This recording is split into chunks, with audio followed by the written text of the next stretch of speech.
देखिए अब आपको पूर्वी पठार के बारे में बताएंगे। आपको अब तक कितना क्लास ले चुका, आप देखिए किसके, यदि भारत का नक्शा हम देखेंगे तो आपको बता देता हूं, ध्यान देखिएगा। ई भारत नक्शा, यहाँ पे आप ध्यान दीजिए, इसको ई जो है, ये पर्वतीय भाग था कि नहीं, हमको ये बताइए। ये पर्वतीय भाग था, कोई दिक्कत? तो इसको क्या बोलते थे? उत्तर भारत के पर्वतीय क्षेत्र, उत्तर भारत का पर्वतीय क्षेत्र, जिसमें हिमालय, ट्रांस हिमालय आता था, बृहत हिमालय आता था, लघु हिमालय, शिवालिक। इसके बाद आपको बताया थे उत्तर पूर्व के हिमालय, जिसको बोलते पूर्वांचल हिमालय। क्या बोलते थे? पूर्वांचल हिमालय। ध्यान दीजिएगा, पूर्वांचल हिमालय। इतना आपको दिक्कत है क्या, ये बताइए हमको। पूर्वांचल हिमालय, आप ध्यान दीजिएगा, ये तो पढ़ा चुका हो, ये भी यहां पे ये इतना भाग था केंद्रीय उच्च भूमि, ये आपको पढ़ा चुका हूं, केंद्रीय उच्च भूमि। आप यदि नहीं क्लास लिए होइएगा, ये पीछे वाला लेक्चर देख लीजिएगा, अच्छे से हो पाएगा। केंद्रीय उच्च भूमि, केंद्रीय उच्च भूमि में था क्या? अरावली पर्वत, क्या मेवाड़ का पठार, मालवा का पठार, बुंदेलखंड, बघेलखंड, विंध्याचल पर्वत, ये सब पढ़ा चुका केंद्रीय उच्च भूमि में। इतना को कहते हैं केंद्रीय उच्च भूमि। कोई दिक्कत? आप देखिएगा ध्यान से, ये जो भाग है उसको कहते हैं पूर्वी पठार। क्या बोलते हैं? पूर्वी पठार बोलते हैं। क्या बोलते हैं? पूर्वी पठार। इस पूर्वी पठार को मेन रूप से 3 भागों में बांटा गया। कितना भागों में? 3 भागों में बांटा गया है। अब सबसे ये पूर्वी पठार में ध्यान दीजिए, ये पूर्वी जो ब्लैक से किए हुए पूर्वी पठार हुआ।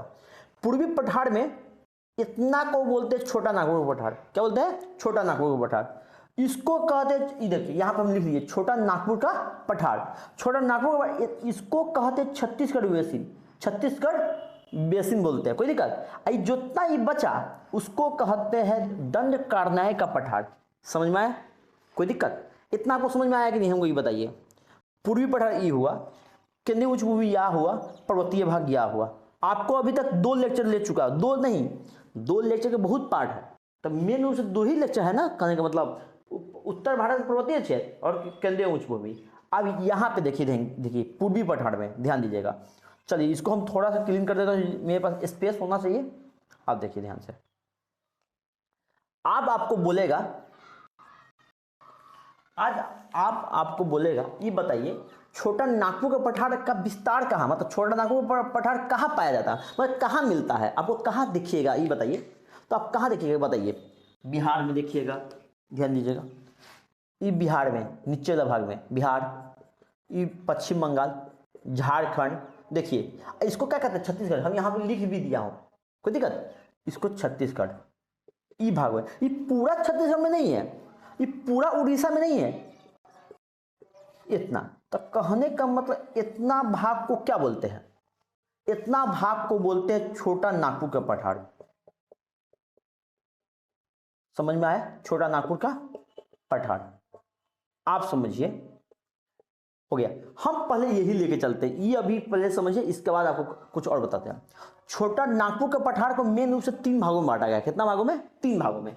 सबसे उत्तर वाले भाग में, ये यदि छोटा नागपुर का पठार ऐसा है, मान लीजिए ऐसा, हम ऐसा ही देखिए, ये छोटा नागपुर का पठार है, देखिए कौन सा? छोटा नागपुर के पठार।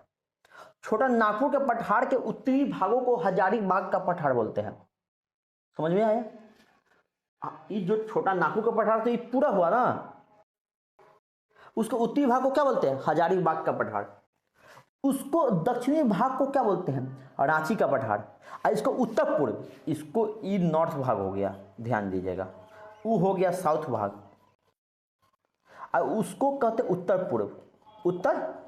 पूर्व भाग। इस छोटा नागपुर के पठार के उत्तर पूर्व में कौन सा? राजमहल का पठार।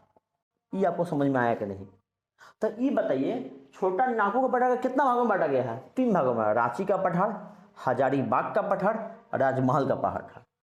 ये अच्छे से उतार लीजिएगा, ऐसे बनाना है, ये पिक्चर ऐसे उतारिएगा। उत्तर वाले भाग को हजारीबाग का पठार, दक्षिण वाले भाग को रांची का पठार, जहाँ पे रांची, झारखंड के रांची यहीं पे इसी पठार पे है, और राजमहल का पठार। कोई दिक्कत? ये हमको ये लगता है, आप फोटो पिक्चर बना लिए होइएगा। आप देखिए यहाँ पे, इसको क्लीन करता हूँ। अब यदि आपको क्वेश्चन आ गया, आप बताइए, सॉरी, हमको ये पिक्चर फिर से बताना पड़ेगा। ये छोटा नागपुर का पठार है, उसको कहते हैं हजारीबाग। क्या बोलते हैं? हजारीबाग। उसको क्या कहते हैं? रांची का पठार। इसको क्या कहते हैं? ध्यान में, राजमहल का पठार। कोई दिक्कत? अब ये बोलेगा छोटा नागपुर का पठार के सबसे ऊंचा चोटी, छोटा नागपुर का पठार का सबसे ऊंचा चोटी, सबसे ऊंचा चोटी। अब इसमें इसका होता है पारसनाथ होता है। क्या होता है? पारसनाथ, पारसनाथ चोटी। समझ में आया? पारसनाथ यहां पे स्थित है। ये कौन सा भाग है?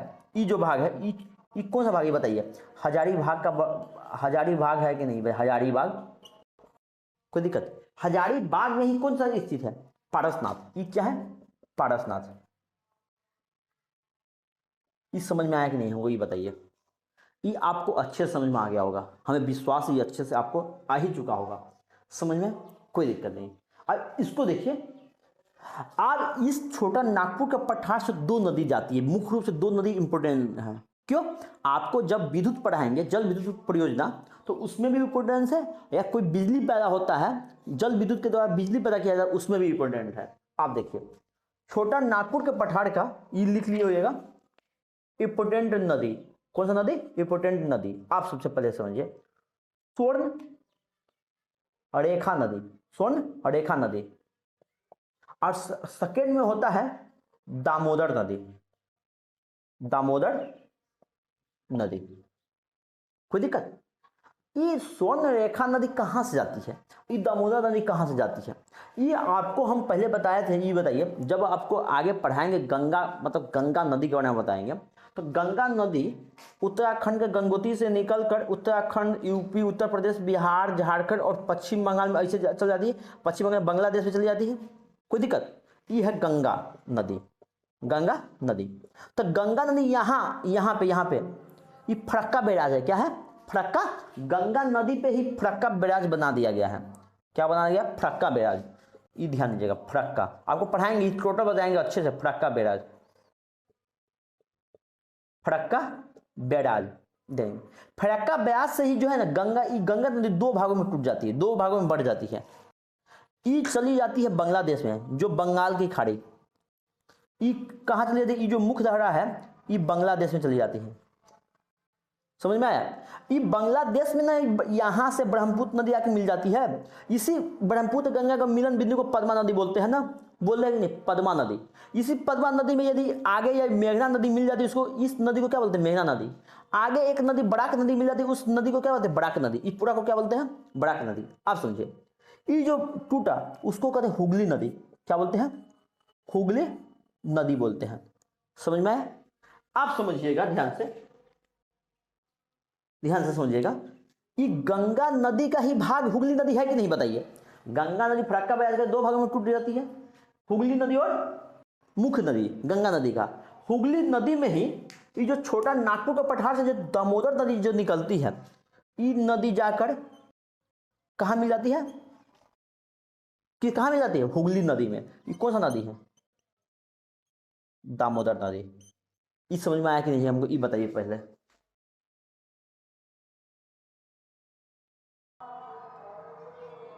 तो आपको समझा दिया हूं, दामोदर नदी किसमें मिल जाती है? हुगली नदी। दामोदर नदी कहां से निकलती है? छोटा नागपुर के पठार से निकलती है। कोई दिक्कत? इतना में नहीं दिक्कत। आप बताइए, ये जो दामोदर नदी है, ये बताइए, ये ऊपर वाले भाग को क्या बोलते हैं? हजारीबाग का पठार बोलते हैं कि नहीं? ये नीचे वाला भाग को क्या बोलते हैं? रांची का पठार बोलते हैं, रांची का पठार। इसको क्या बोलते हैं? इसको ये नीचे वाले भाग को, इसको तो राजमहल का पठार, राजमहल का पठार। आप ध्यान दीजिएगा, ये रांची का पठार और हजारीबाग के पठार के सीमा बनाते हुए कौन सा नदी जाती है? दामोदर नदी। कहाँ जाती है? दामोदर नदी। हजारीबाग और रांची का पठार के सीमा बनाते हुए आप ध्यान दीजिएगा, दामोदर नदी जाकर कहाँ मिल जाती है? हुगली नदी में। कहाँ मिल जाती है? हुगली नदी में। आप बताइए, यहाँ पे रांची का पठार से स्वर्ण रेखा नदी निकलती है। ये स्वर्ण रेखा नदी यहाँ पे रांची है। क्या है? रांची है। आप बताइएगा, रांची के समीप ही यहाँ समीप ही क्या बना है इसका, हुंडरू जलप्रपात, हुंडरू जलप्रपात, जिसको वाटरफॉल बोलते हैं। क्या बोलते हैं, वाटरफॉल। वाटरफॉल का मतलब जानते हैं, ऊंचाई से क्या, पर्वत के ऊंचे भाग से नीचे पानी का एक गिरना, उसको क्या कहते हैं, झरना, मतलब जलप्रपात बोलते हैं। क्या बोलते हैं, जल, वाटरफॉल। कोई दिक्कत। तो ये बताइए हुंडरू जलप्रपात कहाँ है, रांची का पठार में ही, रांची शहर के नजदीक ही हुंडरू जलप्रपात है कि नहीं। आप कभी रांची घूमने जाइएगा तो हुंडरू जलप्रपात आपको देखने को मौका मिलेगा। बहुत टूरिस्ट पैलेस है यहाँ, मतलब अच्छा लगता है जाना। आप देखिए हुंडरू जलप्रपात किस नदी के किनारे है, सोन रेखा नदी के किनारे। आप समझ में आया कि नहीं आपको, ये बताइए। अच्छे से आ चुका होगा, कोई दिक्कत। आप समझिए, यहाँ पे आपको हम बता दिए इसका विस्तार कहाँ है, बिहार, झारखंड, पश्चिम बंगाल, उड़ीसा, और इसको क्या कहते हैं, छत्तीसगढ़। इसको क्या कहते हैं, छत्तीसगढ़ बोलते हैं। ये जो बच गया उसको सीजी का मतलब होता है छत्तीसगढ़। कोई दिक्कत। अब इसको हम अच्छे से, इसको हम रांची का पठार का हम छोटा नागपुर का पठार को हम अच्छे से आपको लिखो, नोट कैसे बनाना आपको बताते हैं। देखिएगा, आपको हम सारा चीज पढ़ा चुका हूं। आप देखिए लिखा कैसे जाएगा बताइए। छोटा नागपुर पठार की सबसे ऊंची चोटी कौन है, पारसनाथ। और पारसनाथ किस भाग में है, हजारीबाग पठार में। आप बताइए छोटा नागपुर के पठार के कितना भाग, 3 भाग। सबसे नॉर्थ में हजारीबाग के पठार, साउथ में रांची का पठार, उत्तर पूर्व में कोई राजमहल का पठार। ये तो समझ में आ गया। आप बताइए छोटा नागपुर पठार के 2 को इंपोर्टेंट नदी है कि नहीं बताइए। जहां छोटा नागपुर के पठार से 2 नदी निकलती है, इंपोर्टेंट नदी। इसमें तो बहुत नदी निकलती है लेकिन इंपोर्टेंट कितना है, 2 ही नदी, दामोदर नदी और सोन रेखा नदी। दामोदर नदी आप यहाँ पे बता दिए। पश्चिम बंगाल में किससे मिल जाती है, हम आपको बताए थे गंगा नदी से मिल जाती है, बताए थे ना थोड़े पहले ही। पश्चिम बंगाल में, WP का मतलब पश्चिम बंगाल, पश्चिम बंगाल में हुगली नदी से। हुगली नदी किसका भाग है, गंगा नदी का ही। गंगा नदी ही टूट के पश्चिम बंगाल में हुगली नदी आ चुका है। तो पश्चिम बंगाल में हुगली नदी से मिल जाती है कौन सा नदी, दामोदर नदी। और दामोदर नदी बेसिन का मतलब होता है दामोदर नदी, उसके सहायक नदी। इसी बेसिन किसे कहते हैं, मुख्य नदी और उसके सहायक नदी को मिलाकर इसको बेसिन बनता है। कोई दिक्कत। दामोदर नदी बेसिन कोयला का मतलब कोयला के भंडार की दृष्टि से सबसे अधिक इंपोर्टेंट है। कहने का मतलब सबसे अधिक कोयला इसी नदी के बेसिन के आसपास पाया जाता है, दामोदर नदी बेसिन। कहने का मतलब कोयला का भंडार, ये दामोदर नदी तो छोटा नागपुर के पठार में ही पाया जाता है। तो इसलिए छोटा नागपुर का पठार कोयला के भंडार की दृष्टि से सबसे इंपॉर्टेंट है। हमको बिटुमिनस कोयला कहाँ मिलेगा, छोटा नागपुर का पठार। लिग्नाइट कोयला कहाँ मिलेगा, छोटा नागपुर का पठार। कोई मतलब कोयला का भंडार सबसे ज्यादा इंपॉर्टेंट कहाँ है, छोटा नागपुर का पठार। आपको जब खनिज पढ़ाएंगे, खनिज संसाधन, तब कोयला के बारे में बताएंगे। अब उस समय आप दोबारा हमको थोड़ा ही मतलब दोबारा पढ़ाने की जरूरत होगा नहीं। आप बताइए सबसे इंपॉर्टेंट है सवाल में वही।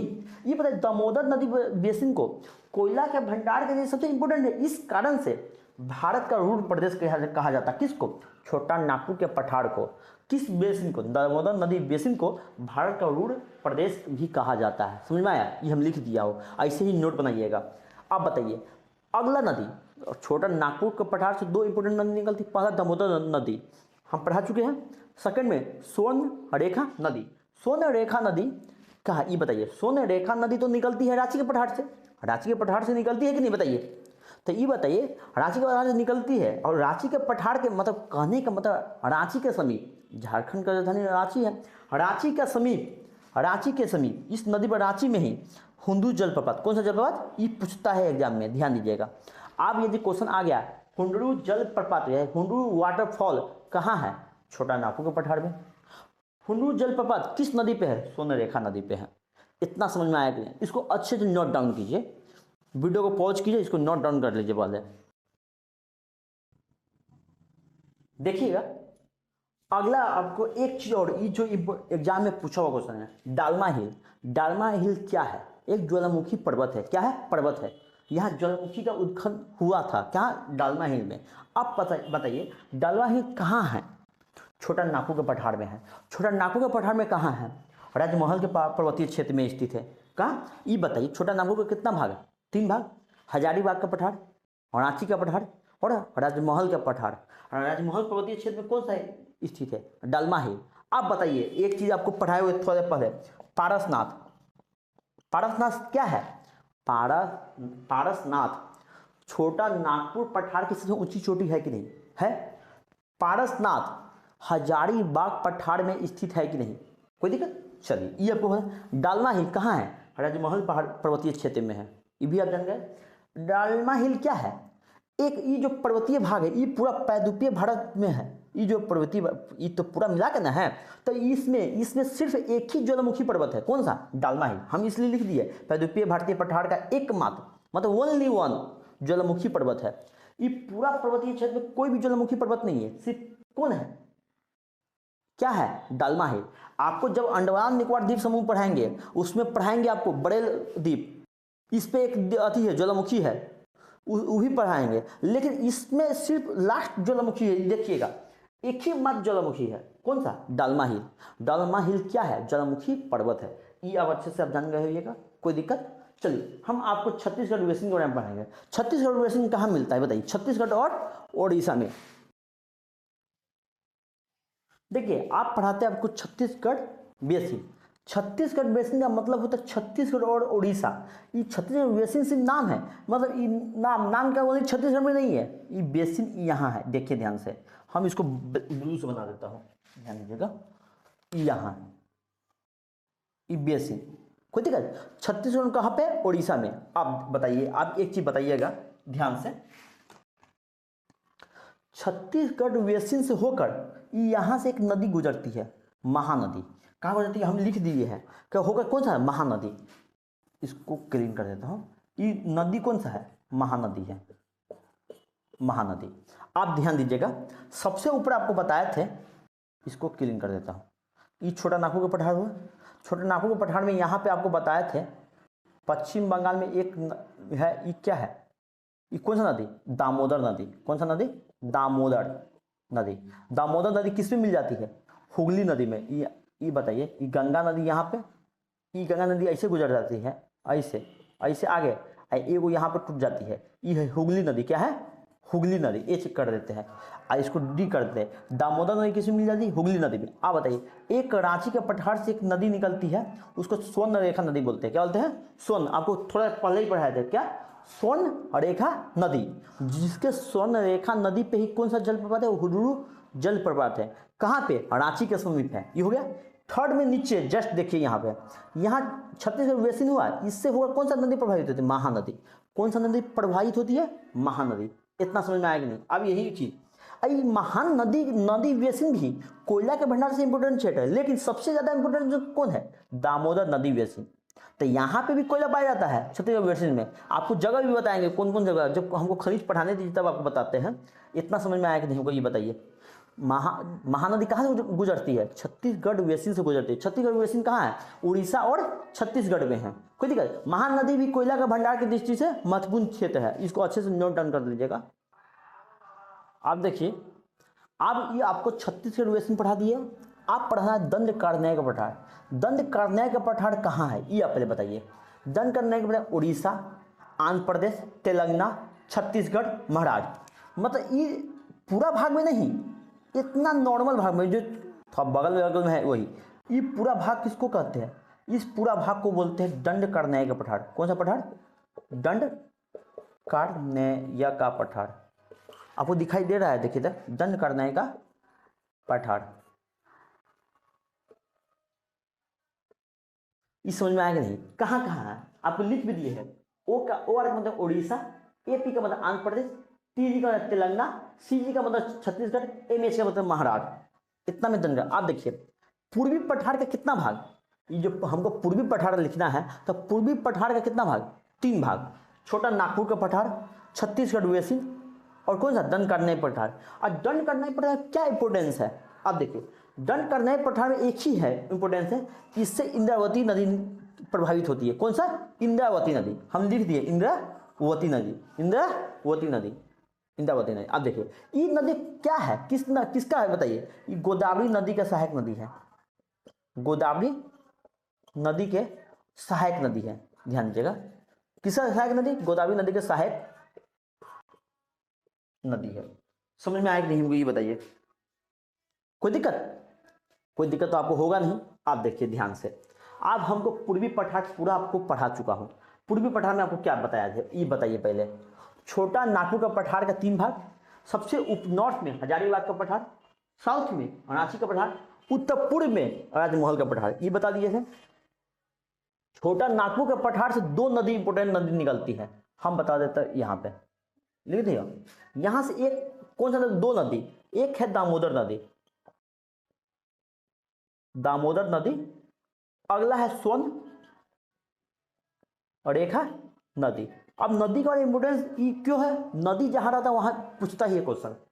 अरे नदी जल विवाद तो हमेशा, नदी जोड़ो परियोजना तो चल ही रहा है अभी वर्तमान में करेंट अफेयर में, तो इसलिए इससे मतलब पूछता रहता है नदी के नाम लेकर। अब बताइए छोटा नागपुर का पठार से कितना इंपोर्टेंट नदी है, दामोदर नदी और स्वर्णरेखा नदी। दामोदर नदी कहाँ से निकलती है, छोटा नागपुर के पठार से। स्वर्णरेखा नदी कहाँ से निकलती है, छोटा नागपुर के पठार से। दामोदर नदी हुगली नदी में मिल जाती है, जो गंगा नदी के ही एक शाखा है।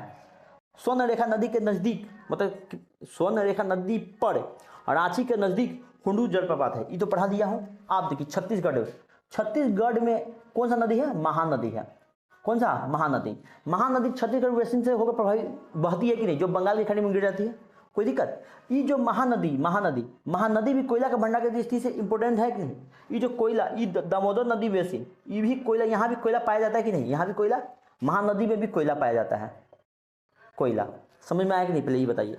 आगे दंड करने के पठार, आपको तो विस्तार तो बता दिया, इसमें कौन सा नदी इंपोर्टेंट है, इसमें इंपोर्टेंट है इंद्रावती नदी, इंद्रावती नदी।